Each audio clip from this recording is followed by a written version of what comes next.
Hello and welcome to Entertainment News Break, your source for what's hot this week in TV and movies. We're your hosts. I'm Lindsay. Thank you for joining us. And I'm Brandon. Tonight we have new seasons of our favorite TV shows. Tuesday night, we're going to be heading back to the biblical ages. Of Kings and Prophets will be premiering on ABC March 8th at 10 p.m. The story will feature an ensemble cast featuring Saul, David, and the kings of Israel, as well as their families and political rivals. Showrunner Chris Branco, when asked about the show, said, "Of Kings and Prophets tells a story you can read if you want to pick up the Bible. Check out the trailer now." Don't forget to check out Of Kings and Prophets Tuesdays at 10 p.m. on ABC.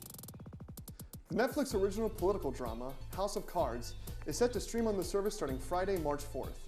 Join Kevin Spacey as Frank Underwood in a manipulative power struggle set in present-day Washington, D.C. Frank Underwood is a politician that gets passed over for the appointment of Secretary of State and masterminds a plan to get himself into positions of greater power than House Majority Whip. Be sure to catch up on the series now on Netflix before the 4th season airs this coming Friday, March 4th. Bates Motel is coming back for its 4th season this Monday night on A&E. This drama thriller is a prequel to the Alfred Hitchcock film Psycho. The series follows Norman Bates and his mother Norma as they go about their lives before the events of Psycho. With the preliminary 4th season arriving within a week and a 5th season already ordered, Bates Motel will be A&E's longest-running original scripted drama. Catch what all the buzz is about this Monday, March 7th at 9 p.m. Let's check out the trailer. I haven't really followed Bates Motel as a show, but I'm very familiar with it. Yeah, a while back, it's one of those films that everyone's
good elements to the show, and I think that it's going to be running up for who knows? I think it's a promise. And it's really interesting because it's basically going that pretty much all I really got out of the way. But people are excited about that, and I guess that's the focus of this season. What do you think? I'm not sure because the teaser, I think the one you said is released one teaser. But yeah, it was very far more stylish and such than the trailer. It was very well edited, very nice to look at. And my problem with it was that those up to really telling what was going on before what we did last year. So normally like a hospital bed.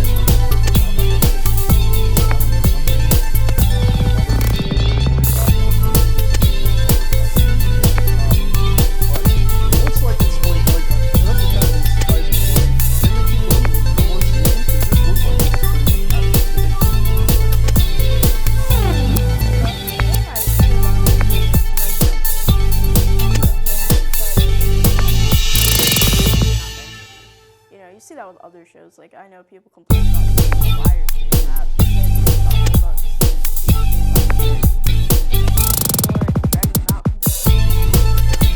But yeah, I think maybe they didn't put a lot of the audience, they've seen all these things happen, but to them, and I think it's interesting, how they can go into this, and I like how they do that compared to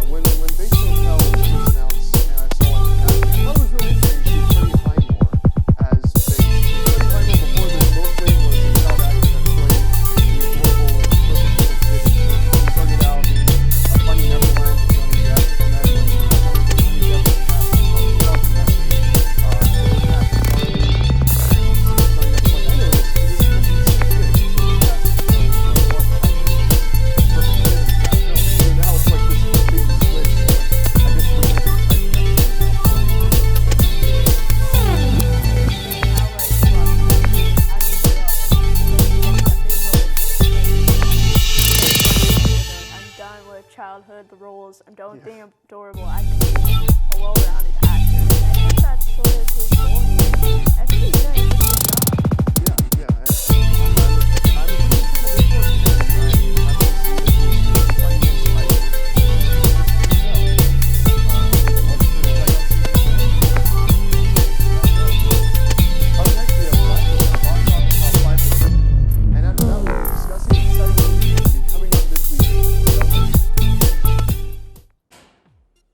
This week, we have 5 must-see movies in the box office. I'm Mike, and this is the box office top 5. Our number 5, the romantic comedy How to Be Single, shows just how many single people were at the movies on Valentine's Day, where it grossed $8.2 million. The film itself follows a group of lonely hearts seeking that one perfect match, but failing. Will they be able to learn to be single in a world where ever-changing definitions of love?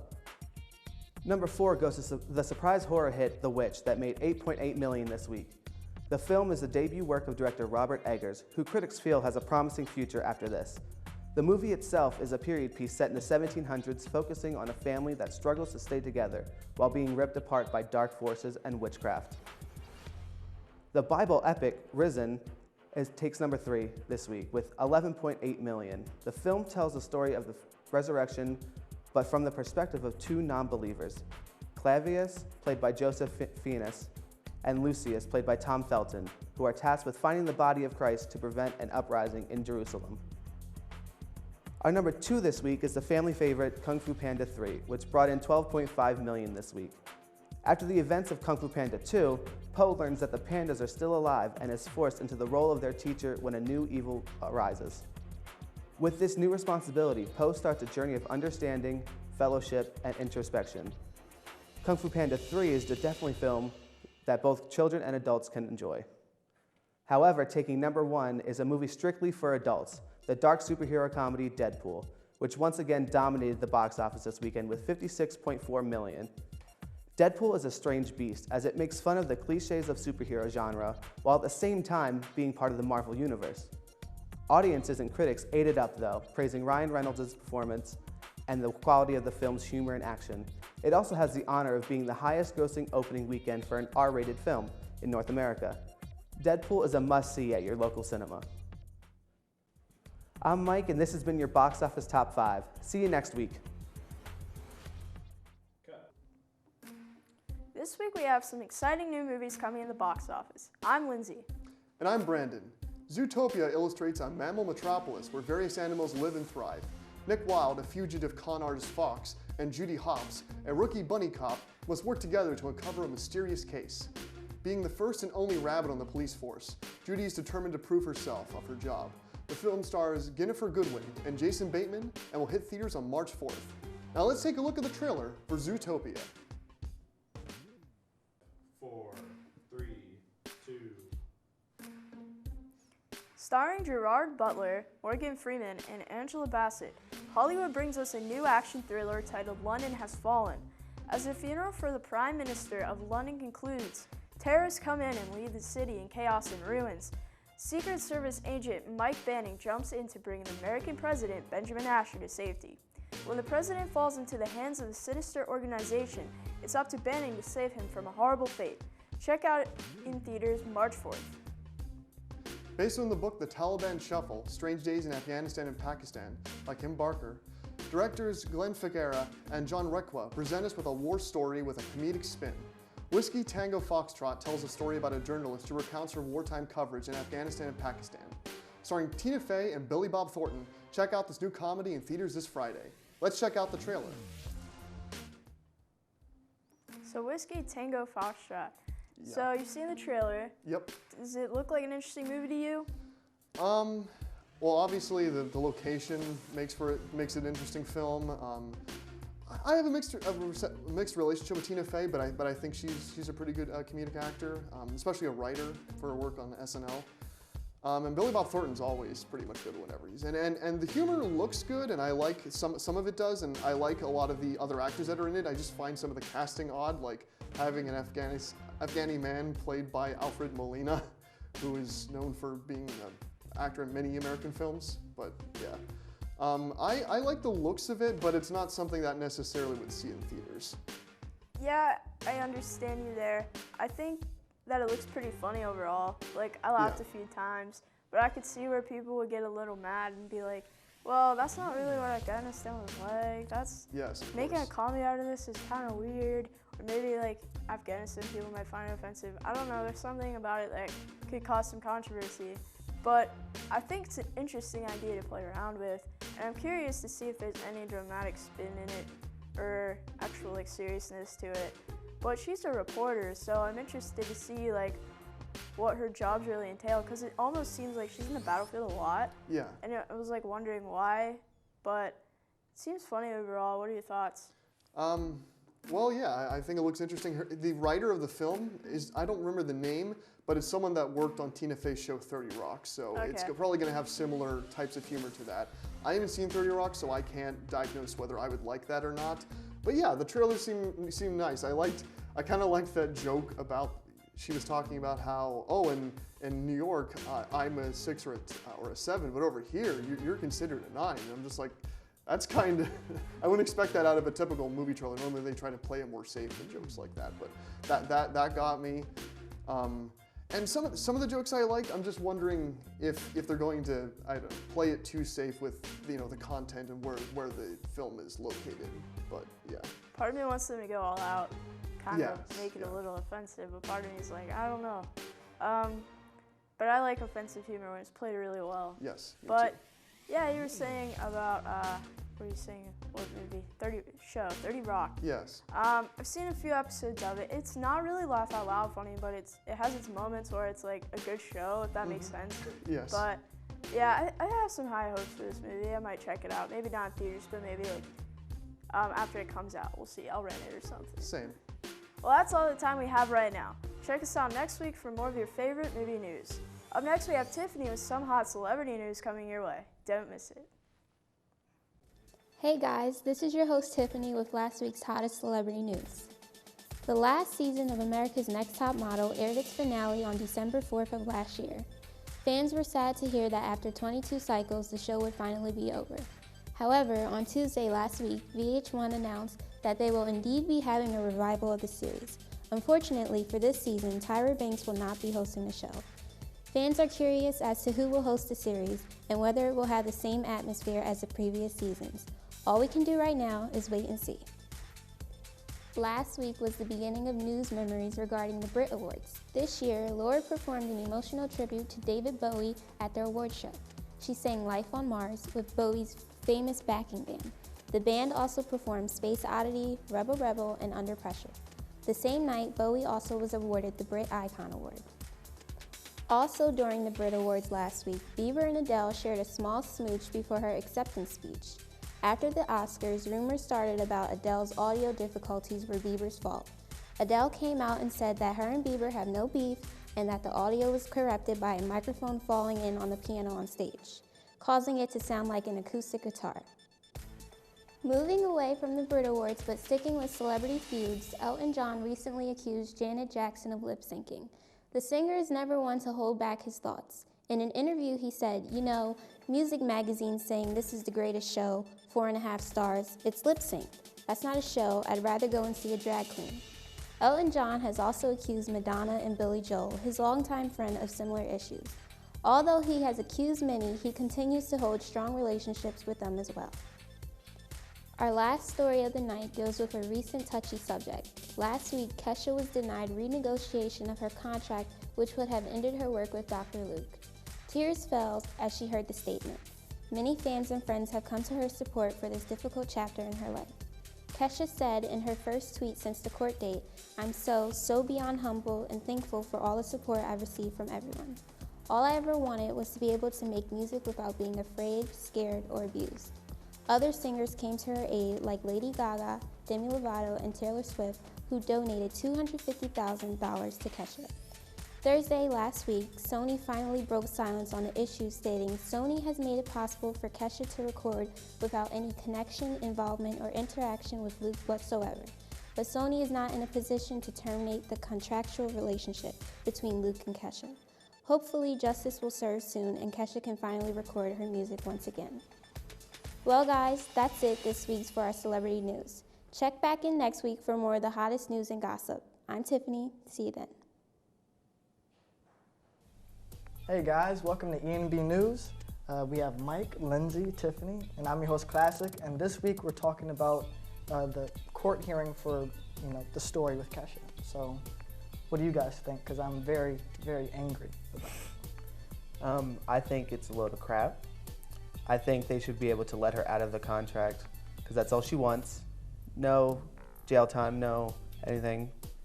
From what I've heard, she just wants out of the contract. So I think that's the least they could do. Yeah, that is the least they could do. I want to hear what you guys have to say because from a feminine perspective, I know you all are probably more ticked off than we are. Yeah, I think it sucks because females are continuously victim shamed, and it's unfortunate because men have more power and they use it against us, especially Dr. Luke. So Yeah, I know she doesn't even want jail time for him, but Sony, I feel like it's Sony's responsibility to be like, oh yeah, you should get jail time. Let's kick him out. You do whatever you want. If I were you, I'd even leave this industry. Come and stay. I would do everything it takes because this is looking horrible on them, not only Dr. Luke. You know what I mean? And this isn't about their bad publicity at all. This is about Kesha, but they should probably think about it too, like how much of an impact this is making on people. Millions of people are boycotting Sony and everything, and it's just amazing how many the bright side is, how many artists are supporting her and how many producers are reaching out and be like, you know what, leave, we got you. I'll produce your music for free. That's great. And she issued a statement thanking everyone for the support, which is awesome. I'm glad to know she's doing a little better, but in her position, I can't imagine, you just want to go to work and to have a good time if you're making music, you should be able to trust who you're working for. Exactly. It must be a really scary position. And so one thing about the music industry today is it's all about the money. Forget making music. I just want someone that'll make me the most money. And so that takes away from the passion that music used to have. And so I know this is about Kesha, but we're gonna twist it just a tiny bit to what you guys think about the music industry today. I agree with you. It is all about money, and they don't really consider people's feelings anymore. They just think about what they're doing in return. So, like I said, it's unfortunate, and it's unfortunate that she has to go through this. But I also think that so many people can get out of their contracts. Like Zayn got out of his contract with One Direction for simple reasons, and she can't get out of this because she was Exactly. We know what happened. You see that whole maybe gender has to do with that. We're not really taking this issue seriously. You still see victim blaming, like you said. You still, if this, if for saying just for recreational purposes wants to get out of this contract, that's probably more money, and they just let him do that. But she has a real issue here, and they're giving her a hard time. Does gender play a role in this? Does sex play a role in this? You don't know. There's a lot of oppression going on here, and I think the music industry is maybe perhaps getting more greedy because more of electronic things, more, it's easier to get free music now. Exactly. Maybe that is sort of a domino effect. Yeah, I know that it's probably mostly about the money because I think that's why Sony's struggling not to release her from the contract because Dr. Luke is the main producer of their company. He produced with Katy Perry, all the big hits that Katy Perry has had, he had some sort of part in. So he's making them money. So they're not just gonna fire him. So But I think they're gonna lose money anyway because of the whole people are angry. Speaking out. Yeah. And so one of the good things about this is that people will wake up and see issues that are happening right now. And so one thing about celebrities are if something happens, everyone knows about it. Everyone's on it. People boycott because in general, people like to see good things happen. People want justice, and I hope the best for her because I know after this I'm boycotting Sony. So I'm gonna have to throw away some headphones and stuff like that. But I'm not pissed about it because this is wrong. I don't know if like the actual head of like all Sony has a lot to say, has to do with it as much as just the record company, but still, like I do feel uncomfortable like using any Sony electronics, like just seeing the name makes me disgusted, and I just don't see why you'd want that for your company. Exactly. Yeah. And I just don't see as a whole, like, not even about the music contract alone, but like Dr. Luke, no one's even making an attempt to like even be like, oh, he should be in jail. That's a crime. No one's even thinking about that, like, in the court. And it's like, come on, like, this is a real issue. And chances are, if he did this to Kesha, he probably did it to a lot of other girls he's worked with or not worked with. Yes. So I think if more people will open up about that, maybe they'll be able to take Kesha out of her contract, but I don't know if that'll happen anytime soon. Yeah. It would be like Bill Cosby effect. Yeah. Once one person speaks out, then hopefully others speak out. And I wouldn't be surprised if Dr. Luke had like multiple, if this happened multiple times. So. Yeah, because I know he worked with Kelly Clarkson. She felt uncomfortable at times, and she got out of that, I guess. Yeah. And like, one thing is like for people in the music industry, I understand that this is their passion and whatnot, but your passion shouldn't cost your well-being. Like the minute something goes wrong, the minute you feel uncomfortable, you just get out. It's not worth it. There will be other people to help you along the way. Yeah. And so people, you know, like will do things to themselves to do what they love, and that's a good and sad thing at the same time. Well, I mean, I think that we are gonna see some justice because, like we said, there's boycotting going on, and there's a lot of people supporting her. Like, I heard Adele was at an award show, and she's like on the same label, and she spoke out against Sony. So I think that's really cool. Like, she's like risking her job, basically. Yeah, that's awesome. Yeah, and I read that Sony is actually taking into consideration all the celebrity support that Kesha's getting, like from Adele, Katy Perry, Miley Cyrus, all them, and they might reconsider everything. So they should. Yeah, they really should. It's crazy how much it takes, like them to, like, how many people it takes to stand up, like important people. It takes to stand up for them to change their mind. You know, it just makes it seem like, okay, you're doing this for all the wrong purposes, but at least it's something. It's almost like with Bill Cosby, like how many women did it take to come forward for them to do something about it? I just think as a whole, this issue is really underlooked in our society. So, any you guys have any more comments you want to add? This is sort of a touchy topic, like I'm trying not to step over any landmines, so. Well, I do think it's cool how Adele pretty much risked her career at the Brit Awards for speaking out. You know, she's just one of the celebrities that just doesn't care. She's gonna speak her mind and be herself, and I really appreciate that. And I know Kesha really appreciates it too. You know, just if you go on Twitter, you can see a bunch of celebrities that are like #FreeKesha or supporting each other. Especially like, it's cool to see like guys reach out too, because you know there are male victims, but like it shows that like, it shows both people. Like all genders, this affects everyone, and they're all supporting her, and that's really great. So one other thing is, before we close up, that celebrities will always be celebrities. Once you're up there, it's kind of hard to get out there. So Adele should be a role model for everyone. So what about the money? You have people watching you. So what you say affects thousands of millions of people. And so that's all we have time for. Thanks for joining us this week for your favorite TV, movie, and celebrity news. Don't forget to check us out on Facebook, follow us on Twitter at ENB_IUPTV, and tune in next week. I'm Classic signing off.